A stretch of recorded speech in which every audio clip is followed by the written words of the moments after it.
Alumni kita itu ada yang jadi wakil menteri. Kita terus meningkatkan kualitas termasuk di akreditasi internasional.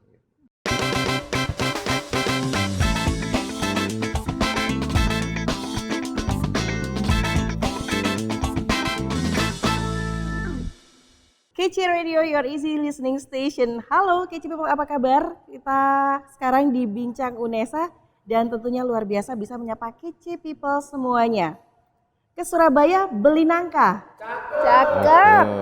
Saat ini saya berada di Pasca Sarjana. Terima kasih. Saya Tia Ezar kembali hadir buat menyapa KC People kali ini di Bincang UNESA dan bersama saya adalah para pakar, orang hebat yang saat ini berada di jajaran Direksi Pasca Sarjana UNESA. Baik, saya perkenalkan terlebih dahulu Direktur Pasca Sarjana, Profesor Dr. Wasis MSI. Halo Prof, apa kabar? Sehat Pak ya. Assalamualaikum. Waalaikumsalam. Kemudian Wakil Direktur Bidang Akademik dan Kemahasiswaan, Ibu Profesor Dr. Nining Widya Kusnandik SPD, Master of Applied Science. Halo Ibu, apa kabar? Semangat Mbak. Nah, Saya ini baru ketemu Prof Nining, jadi antara Ibu dan Prof, enggak apa-apa ya. Jadi butuh pembiasaan. Nyantai Kemudian saja. yang ketiga, Wakil Direktur Bidang Umum Pasca Sarjana, Bapak Profesor Dr. Suparji SPD MPD. Apa kabar Prof? baik Mbak, Assalamualaikum. Waalaikumsalam warahmatullahi wabarakatuh. Jadi di sini saya mewakili KC People semuanya yang dari S1 pengen ke S2 di program Magister. Kemudian dari S2 ke S3 program doktor. Nah, berkaitan dengan itu Prof, ini saya mohon izin ke Prof Wasis dulu boleh? Yes, silakan. Nah Prof, biasanya ini kan ada perlu adaptasi nih dari ketika mahasiswa S1 kemudian ke S2. Tapi sebetulnya mengapa ada program pasca sarjana Prof? Oke Mbak Tia, terima kasih. Jadi sebenarnya banyak faktor ya, mengapa harus ada pasca sarjana. Ya yang paling utama sih mungkin karena perkembangan zaman itu memang membutuhkan inovasi-inovasi, kemudian di banyak hal itu perlu sarjana saja tidak cukup gitu. Oleh karena itu ya perlu dibuka pasca sarjana. Karena untuk lulus pasca sarjana S2 dan S3 itu harus menghasilkan karya yang kreatif inovatif. Nah, di UNESA sendiri itu memang berpeluang untuk menyelenggarakan pasca sarjana. Karena di UNESA itu memiliki sekitar 74 ya guru besar. 74 ya, guru dan besar. jumlah dokter sekitar 350-an lebih lah. Nah, itu cukup untuk memfasilitasi tadi studi di atas sarjana. Itu karena syarat menjadi dosen di pasca sarjana itu minimal harus doktor, dan kalau di S3 itu setiap prodi minimal harus ada 2 guru besar. Nah, itu yang akan membimbing sehingga masyarakat itu yang studi lanjut di pasca itu memungkinkan untuk melakukan riset-riset pengembangan sehingga dihasilkan karya-karya inovatif untuk memecahkan permasalahan. Begitu Mbak. Ya. Jadi artinya ini masih ada tujuan mulia, di mana kalau ingin membangun karakter bangsa, fondasi pendidikannya harus kuat. Dan ini dijawab oleh UNESA dengan adanya program pasca sarjana. Baik, kemudian apakah untuk masuk di S2 dan juga S3 ada batasan usianya, Prof? Karena tadi seperti yang saya sampaikan kan pasca itu sifatnya pengembangan ya, seperti beda dengan S1. Oleh karena itu tidak dibatasi usia kalau dari segi studinya. Tetapi kalau dari segi misalnya beasiswa itu ada yang mensyaratkan. Misalnya kalau lebih dari 45 tidak boleh mengajukan beasiswanya. Tapi untuk S2, S3-nya tidak dibatasi. Kita itu ada Mbak Tia, guru atau dosen yang studinya belum selesai pensiun itu ada. Kemudian wira swasta yang usianya 70-an itu ada. Yang studinya. Jadi selama orang itu pengen mengembangkan diri, kemudian butuh studi lanjut, jadi untuk diskusi, kemudian melakukan riset, diskusi dan sebagainya itu, maka pasca sarjana itu tempatnya, tidak dibatasi dengan usia. Kecuali kalau tadi ya misalnya lembaga pengirimnya, lembaga beasiswa yang membiayai itu mungkin mensyaratkan. Apakah itu termasuk jika disebutkan syarat untuk bisa masuk di S2 dan S3?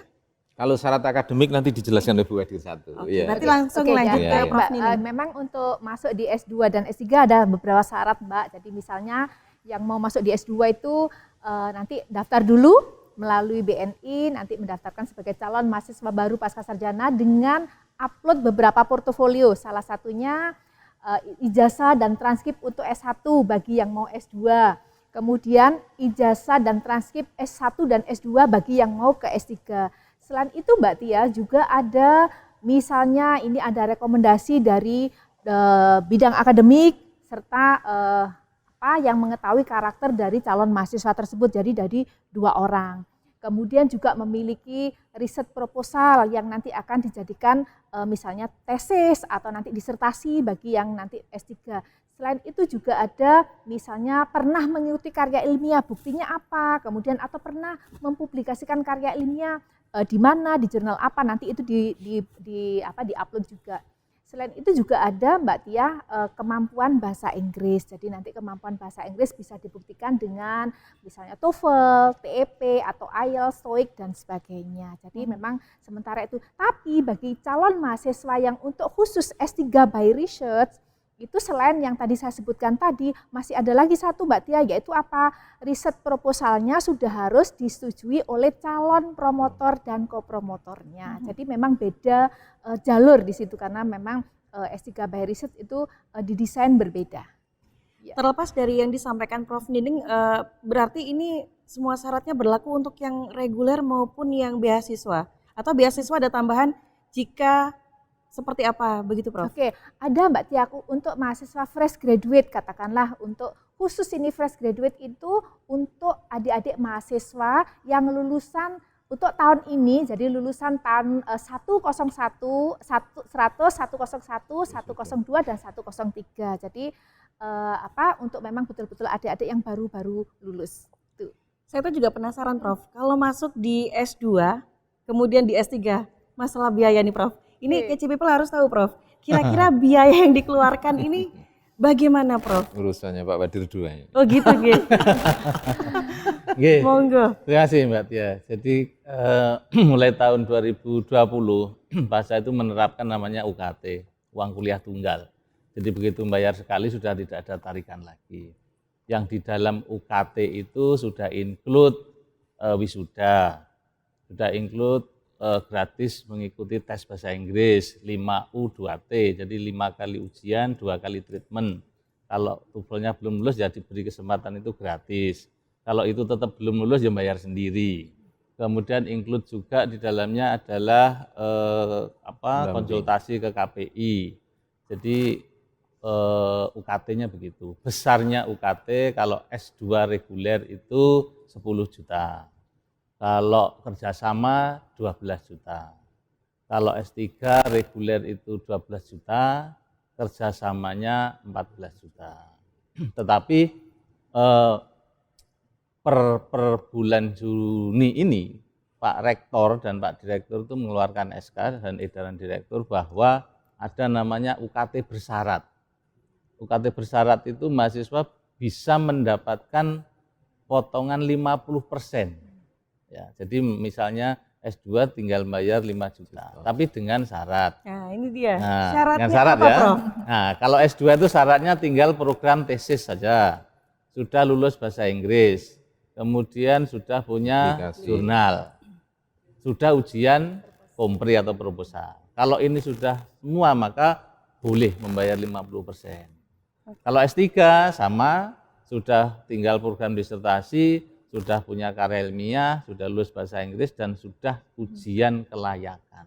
Kalau itu sudah penuh, mau semester berapapun, bayarnya tinggal 50%. Tinggal 50%. 50%. Jadi memang KC People kalau bicara seputar pendidikan gitu ya, ini tidak lagi bicara seputar biaya, tapi bagaimana nantinya kita mendapatkan sesuatu yang berkualitas. Jadi seperti worth it untuk mendapatkan itu gitu kan ya.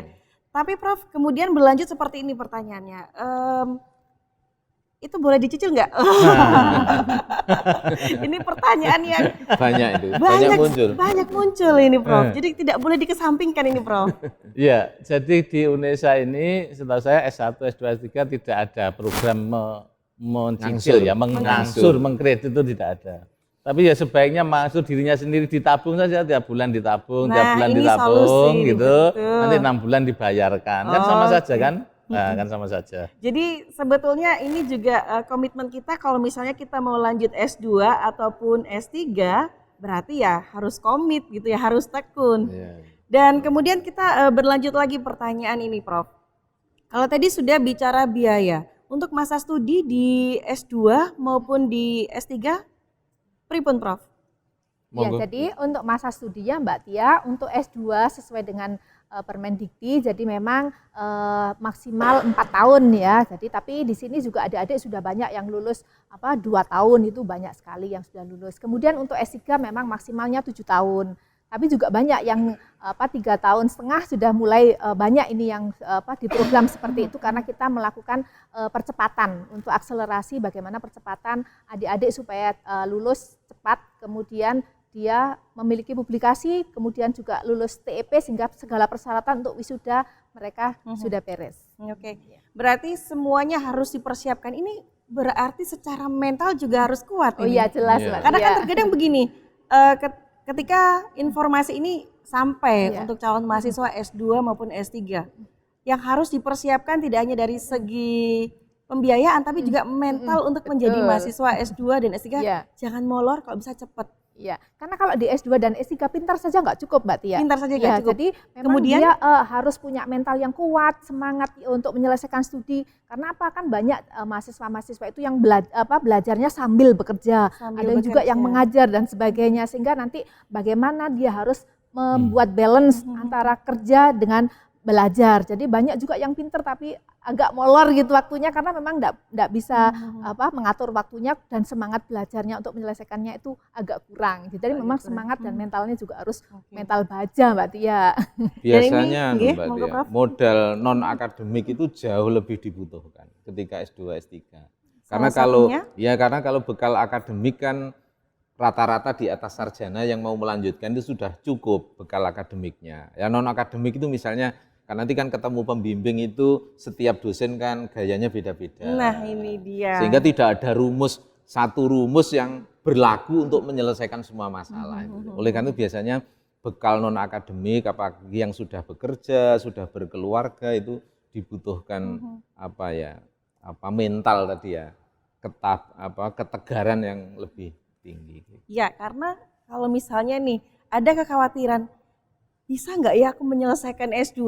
Waduh kok ini tugasnya harus begini. Nah ini apakah ada pendampingan jika menemui atau yang sering Prof hadapi di lapangan? Oke, baik Mbak, kita kebetulan juga di Pasca menyediakan ada BK. Jadi di Wow, sini ada keren BK. nih. Jadi mahasiswa yang memiliki kendala mungkin secara pribadi gitu, jadi bisa nanti menyampaikan ke tim BK kami, kemudian bagaimana solusinya.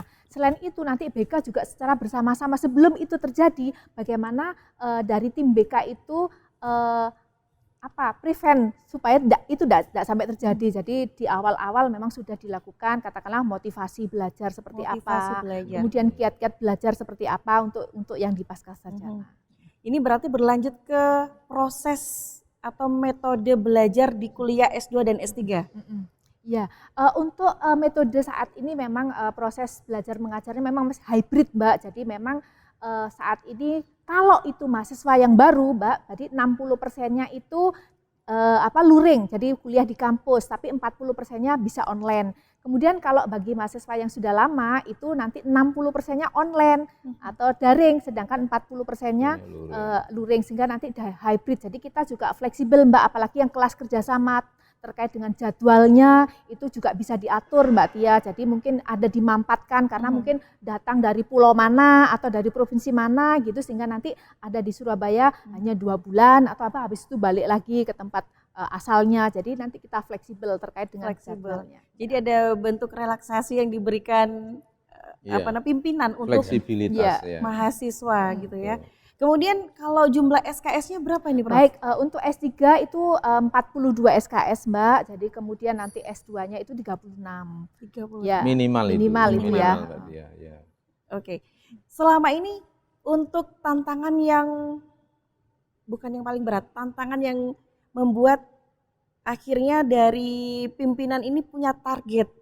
Itu apa Prof yang sering ditemui di lapangan Prof? Untuk studi S2, S3 itu biasanya kendala lama menyelesaikan studi itu kan di penyelesaian karya akhir, yaitu tesis dan disertasi. Kalau perkuliahan itu rata-rata selesai Mbak Tia, dan IPK-nya sebenarnya cukup tinggi gitu lah. Oleh karena itu kita membuat 2 terobosan selama ini. Jadi kita evaluasi yang pertama menyebabkan lama itu ya penyusunan tesis disertasinya itu biasanya dimulai ujian proposal. Jadi kalau belum ujian proposal itu biasanya nanti molor terus gitu. Oleh karena itu Bu Wadir 1 itu mengawal kita itu penunjukan promotor itu sudah dimulai di awal semester 2. Harapannya semester 2 sudah bisa diskusi mau menyelesaikan tesis disertasi apa, dan nanti semua mata kuliah setelah itu diupayakan berkontribusi di penyelesaian tesis disertasinya. Apabila setahun dari proses penunjukan promotor itu tidak ada kemajuan, nanti akan dilakukan evaluasi. Jadi mahasiswanya ditanya Kaprodi, kemudian Kaprodinya ketemu dosen pembimbing dan seterusnya. Kemudian yang kedua publikasi Mbak Tia. Publikasi. Iya, biasanya studinya selesai, terus fokus di nulis tesis disertasi, lupa. Padahal publikasi itu tagihan dari SN Dikti, tagihan dari KKNI begitu. Nah, kita membantu dengan tadi disebut oleh Pak Wadir 2, ada KPI. Itu gugus kerjasama publikasi dan internasionalisasi. Salah satu divisinya tadi mendampingi mahasiswa, sebenarnya termasuk dosen pasca, itu dalam rangka melakukan publikasi. Tadi yang disebutkan di dalam UKT itu ada fasilitas pendampingan manuskrip klinik.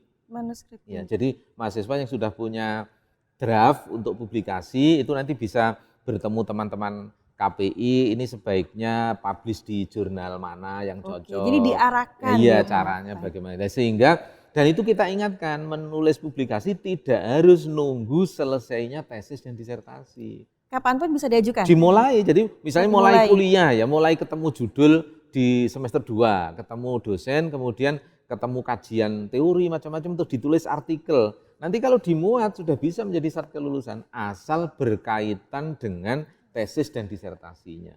Gitu. Prof, promotornya siapa sih Prof? Baik, untuk promotornya Mbak, jadi memang untuk S3 promotornya dari dalam UNESA, tapi kalau promotornya boleh dari luar, boleh dari dalam. Jadi nanti yang untuk promotornya itu biasanya guru besar dari Universitas Negeri Surabaya, kemudian kalau promotornya itu boleh guru besar, boleh juga doktor yang memang sudah memenuhi syarat, jadi punya publikasi dan seterusnya. Jadi ada juga yang memilih kopromotor dari luar, biasanya seperti itu Mbak. Oke, jadi masih terbuka, tidak hanya dari lingkup UNESA. Betul. Kemudian Prof, kalau ini informasi buat calon mahasiswa Prof, terkait dengan fasilitas yang tersedia yang boleh digunakan oleh mahasiswa S2, S3. Oke, berarti ya, kalau fasilitas ini ya semua fasilitas UNESA dan Pasca boleh dipakai. Boleh dipakai mahasiswa Pasca. Tetapi khusus Pasca semua aktivitasnya kan hampir semua di gedung CPD ini. Gedungnya di mana Prof? Gedung Pasca Sarjana ini. Gedung Pasca Sarjana. Ya, gedung gedung CPD bantuan dari IDB ini. Gedung Jadi mulai dari ruang kuliah, ada ruang baca, ruang perpus, ruang BK, ruang kesehatan, ruang administrasi, kemudian ruang belajar bersama, kemudian ruang konsultasi, ruang guru besar, semua ada di sini. Silahkan dipakai semaksimal mungkin oleh mahasiswa. Di luar fasilitas yang di luar CPD ini, misalkan lapangan, kolam renang dan sebagainya tetap boleh dipakai. Kecuali kolam renang harus bayar lagi, Mbak. Karena biasanya terkait dengan perawatan gitu ya. Enggak, boleh dipakai, semua boleh dipakai. Kemudian untuk di pasca sarjana baik itu S2 maupun S3 ada berapa prodi, Prof? Oke, baik. Untuk prodinya jumlah totalnya saat ini Mbak ada 31. Wow, ya, jadi untuk 8 prodi S3, kemudian 23 prodi S2. Untuk prodi S3-nya Mbak ada yang akreditasi unggul yaitu S3 Teknologi Pendidikan dan akreditasi A untuk Pendidikan Bahasa dan Sastra. Namun ini ada juga yang sedang mengajukan akreditasi internasional untuk ASIIN yaitu S2 dan S3 Pendidikan Sains serta S2 dan S3 Pendidikan Matematika. Oke. Kemudian terbagi dalam berapa rumpun, Prof?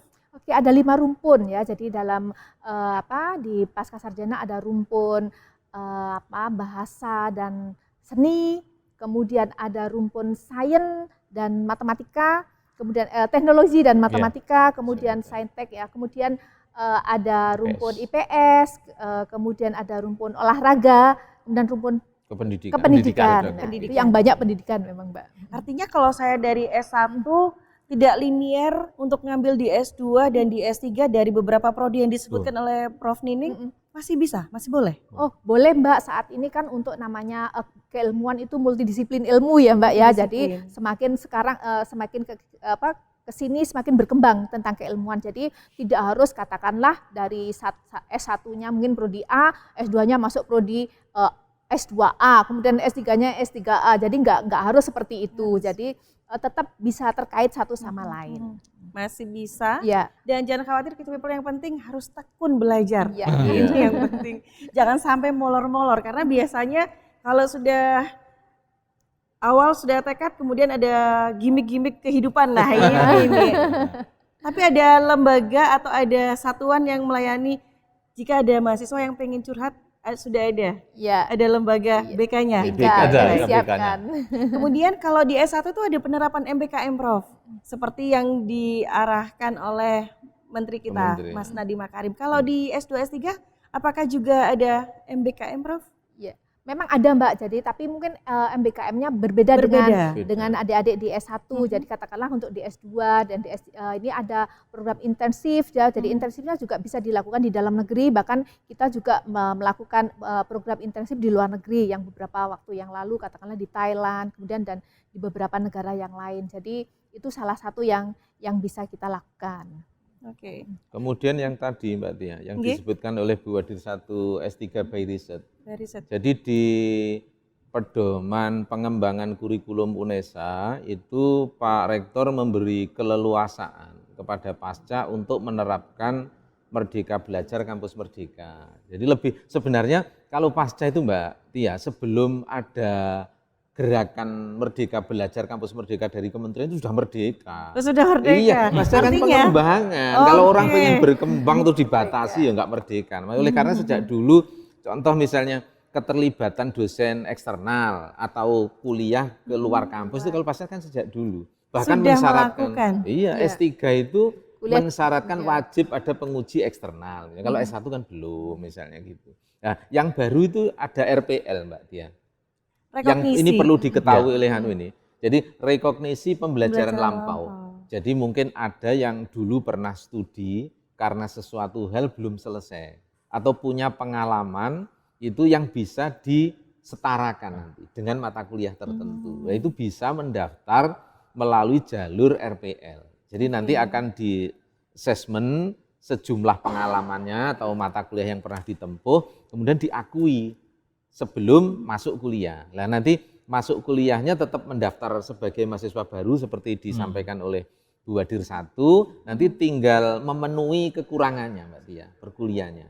Nah, terus dilanjutkan dengan penulisan karya akhirnya, tesis disertasi. RPL ini yang baru ini karena kalau S1 sudah agak lama dimulai, tapi di pasca UNESA itu baru setahunan ini ya, itu dimulai banyak. Beberapa prodi sudah menerima mahasiswa RPL. Dan antusias sekali, Prof. Sebagian besar itu masih alumni kita, berarti ya. Kan mohon maaf yang angkatan lama-lama itu karena mungkin sambil bekerja yang masa studinya melewati batas atau hilang, Mbak. Jadi ya tadi penyakitnya studi S2, S3 itu karena rata-rata orang bekerja ya. Jadi sebenarnya kadang-kadang segi ekonominya enggak masalah, tapi waktu dan energinya itu enggak cukup. Sehingga tahu-tahu hilang gitu lah. Sekarang diberi kesempatan untuk balik mendaftar lagi sebagai mahasiswa baru. Tapi nanti mata kuliah yang dulu sudah pernah ditempuh nanti bisa diakui. Bisa diakui. Kemudian kalau saya pengen tahu Prof, apakah di sini di tracer gitu ya, di tracing untuk profil lulusannya, Prof? Kalau misalnya saya pengen melanjutkan S2, S3, nanti apakah saya ini nanti menjadi ilmuwan, akademisi, atau adakah terserap di bidang yang lain? Mungkin saya mulai nanti Iya. ditambahkan. Oke. Jadi sebenarnya kalau mahasiswa pasca itu rata sudah bekerja, Mbak Tia. Sudah bekerja. Ya, mungkin saya Dijamin persentasenya enggak hafal ya. Rata-rata karena kan biayanya seperti tadi disampaikan Pak Badir 2 kan lumayan. Nah itu rata-rata itu sudah bekerja. Tapi kalau yang pejuang beasiswa, nah itu rata-rata fresh. Fresh Gitu. graduate. Ya, karena seperti LPDP itu kan butuh syarat bahasa Inggris tinggi macam-macam itu malah yang fresh. Tapi kalau yang biaya sendiri itu biasanya sudah bekerja. Oleh karena itu kalau di tracing lulusannya ya kita itu lulusannya sebenarnya banyak pekerjaan tapi sudah bekerja. Jadi, karena kita core-nya kependidikan memang lebih banyak di kependidikan. Jadi guru, pengawas, kepala sekolah, dosen, instruktur, widyaswara gitu atau dosen juga tidak semua di akademik, ada yang di Poltek seperti Poltek Bank, Poltek gitu. Mungkin Pak Wadir 2 ada tambahan terkait. Oke, kalau mahasiswa kita alumni kita itu memang ada yang paling banyak memang guru, tetapi ada juga di birokrasi. Kalau dilihat yang sukses ya banyak gitu ya, alumni kita yang sukses, yang baik guru maupun di birokrasi ya banyak yang sukses. Yang jelas bahwa yang masuk ke PASA ini memang rata-rata sudah bekerja, sehingga tinggal mengembangkan profesi yang ditekuni selama ini berdasarkan keilmuan yang diperoleh dari PASA ini. Kecuali yang disampaikan Bu Wadir satu tadi, mahasiswa-mahasiswa yang fresh graduate. Itu yang memang dari lulusan, baru lulus kemudian masuk ke pasca sarjana. Selain itu Mbak, yang membanggakan dari lulusan pasca sarjana UNESA yaitu hanya dalam waktu dekat lulus dari UNESA, pasca UNESA, kita mendapatkan informasi. Jadi di kampus-kampus mereka diberi kepercayaan untuk menjabat A, B, dan C. Jadi tidak menunggu waktu lama karena ternyata dari ilmu yang mereka dapatkan itu bisa langsung diaplikasikan dan bisa untuk meningkatkan pengembangan yang ada di kampus mereka masing-masing. Itu bagi yang dosen. Namun bagi yang guru atau nanti itu juga bisa bisa menjadi pengawas dan sebagainya. Bahkan ada juga dari kami itu ada yang dari kepolisian yang nanti juga menjadi instruktur di situ untuk terkait bagaimana mendidik calon-calon perwira di kepolisian dan seterusnya. Bahkan ada juga yang di teknik penerbangan ya, jadi kita masing-masing bahkan juga ada yang jadi wakil bupati dan kemudian wakil rektor, bahkan juga jadi rektor dan seterusnya. Jadi alhamdulillah apa yang kita berikan di pasca sarjana ini memang betul-betul bermanfaat di luaran sana, tidak hanya secara akademis tetapi juga secara non akademis. Oke, berarti memang untuk profil lulusan dari pasca sarjana baik itu program magister maupun program doktoral jangan diragukan lagi. Jadi betul, buat yang masih ragu-ragu, habis ini S1 aku mau lanjutkan S2, S3 kemana ya? UNESA aja. Usah bingung-bingung, langsung ke pasca sarjana UNESA ya. Oke. Kita itu ada Mbak Tia, di antara 31 prodi itu ada yang kependidikan, juga ada non kependidikan. Non kependidikan. Iya, ada yang non kependidikan. Contohnya misalnya kalau S2 itu ilmu keolahragaan itu banyak ya non kependidikan. Itu S2, S3. Kemudian ada S2 manajemen, akuntansi. Kemudian prodi baru itu ada S2 akuntansi. Ini kan prodi yang sedang banyak diminati. Ya, termasuk S2 manajemen kita ada. Itu non kependidikan. Memang yang lain itu lebih banyak di kependidikan. Di kependidikan. Ya. Artinya untuk SDM-nya jangan khawatir. Ada berapa guru besar, Prof? Sekarang 74-75. 74 ataupun 75. Doktornya artinya, 350 lebih. Waduh. Jadi apalagi yang ditunggu gitu kan? Kalau ingin mengembangkan hard skill ataupun soft skill bisa langsung di pasca sarjana UNESA. Nah tapi kalau mahasiswa atau calon mahasiswa untuk bisa mengakses informasi terkait kegiatan, kemudian prestasi, ataupun yang lainnya, ini teman-teman mengakses kemana, Prof? Baik Mbak Tia, jadi untuk akses informasi terkait pasca sarjana, Kece Lovers bisa buka website Pasca Sarjana UNESA di www.paskasarjanaunesa.ac.id. Nah, Prof, ini ada satu yang saya kelewat nih. Kalau tadi kan ada beberapa lembaga yang disebutkan. Ini apakah termasuk mitra kerja pasca sarjana? Monggo Pak. Iya. Kalau mitra kerja pasca sarjana yang tercatat saja ada 86, kurang lebih 86 baik dalam negeri maupun luar negeri. itu yang benar-benar sudah ada MOU, ada PKS, kita bekerja sama. Yang dari luar negeri ada beberapa, ada dari Taiwan, ada dari Filipina, ada dari Australia, Thailand, itu sudah lumayan banyak bekerja sama kita dengan perguruan tinggi luar negeri. Bahkan kemarin tahun lalu itu ada 5 penelitian yang bekerja sama dengan perguruan tinggi luar negeri, dan hasilnya di dalamnya ada kerjasama itu bagus gitu ya. Dan meyakinkan lah kalau kerjasama kita. Tapi tetap kita akan terus berusaha untuk sebanyak mungkin menjalin kerjasama baik dalam maupun luar negeri. Jadi saya pribadi boleh bangga dengan alma mater UNESA gitu ya Prof. Banyak sekali keunggulan-keunggulan termasuk mitra kerjanya harus bangga gitu harus ya. Harus bangga. Bahkan kalau kita pengen bangga lagi, alumni kita itu ada yang jadi wakil menteri. Nah, prestasi nih Timor Prof. Leste ya. Wakil Menteri Pendidikan Timor Leste. Itu alumni S3 Manajemen Pendidikan. Manajemen pendidikan. Nah, bangga lagi Rektor UNESA itu alumni Pasca UNESA juga. Cak Hasan. Cak Hasan itu kan alumni Pasca sini, kan gitu ya. Nah, kemudian ada juga alumni kita yang di Kementerian Perhubungan itu kepala Badan Pengembangan Sumber Daya Manusia Kementerian Perhubungan, itu alumni S3 kita. Dan komunikasi silaturahminya masih masih. Bahkan kemarin beliau itu membuat satu buku sudah dikirim ke prodi gitu. Jadi masih terjaga. Juga Pak siapa itu Direktur Tenaga Kependidikan dan Tenaga Pendidik itu Pak siapa? MIPA. Yang kemarin kita undang itu Pak Praptono. Pak Praptono itu juga alumni kita. Jadi, lumayan banyak lah, belum yang kepala sekolah, pengawas dan seterusnya. Jadi kalau kita silaturahmi, gathering passwordnya UNESA Bapak. UNESA. UNESA Bu. Iya. Oke, baik Prof. Ini kalau kita ngobrol terus rasanya luar biasa banyak yang ingin saya gali. Tapi kalau saya nggak bikin Kece People penasaran, nggak bakal ada banyak yang bertanya. Oke Prof, ini adalah di segmen yang kita ingin mengajak calon mahasiswa untuk bisa bergabung di S2 dan S3. Monggo Prof, untuk closing statement-nya. Oke, jadi semua Kece lovers jangan ragu-ragu lagi, Kece people jangan ragu-ragu lagi. Semangat untuk mendaftar ke Pasca Sarjana UNESA. Kita SDM-nya sangat mencukupi, sarana prasarananya kalau melihat gedungnya sangat representatif untuk kuliah S2 dan S3, dan kita terus meningkatkan kualitas termasuk di akreditasi internasional. Luar biasa. Selamat bergabung. Ditunggu gabungannya. Monggo Prof Nining. Oke, Kece People kalau mau sukses masuk di Pasca Sarjana sekarang. Asik. Sip. Prof Suparji, menambahkan monggo. Kece People kalau mau pasca apapun keluhannya akan kita tampung dan kita selesaikan. Gitu Jadi ya. pasca sarjana menyelesaikan masalah tanpa masalah. Oh, seperti tagline tetangga sebelah ini. Oke, matur nuwun sangat Prof Asis, Prof Nining, Prof Suparji. Selalu semangat membersamai mahasiswa-mahasiswa magister dan doktoral.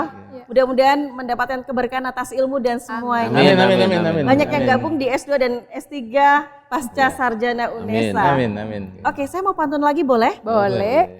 Ke Surabaya jangan lupa beli nangka. Cakep. Ayo gabung di Pasca Sarjana UNESA. Mantap.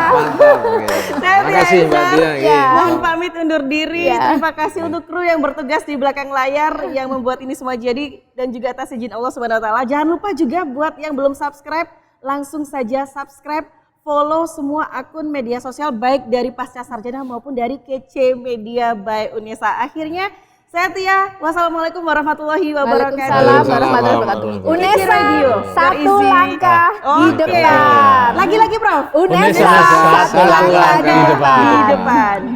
Saya juga punya Prof. Kece Radio, your easy listening station. Your easy station listening. Oke.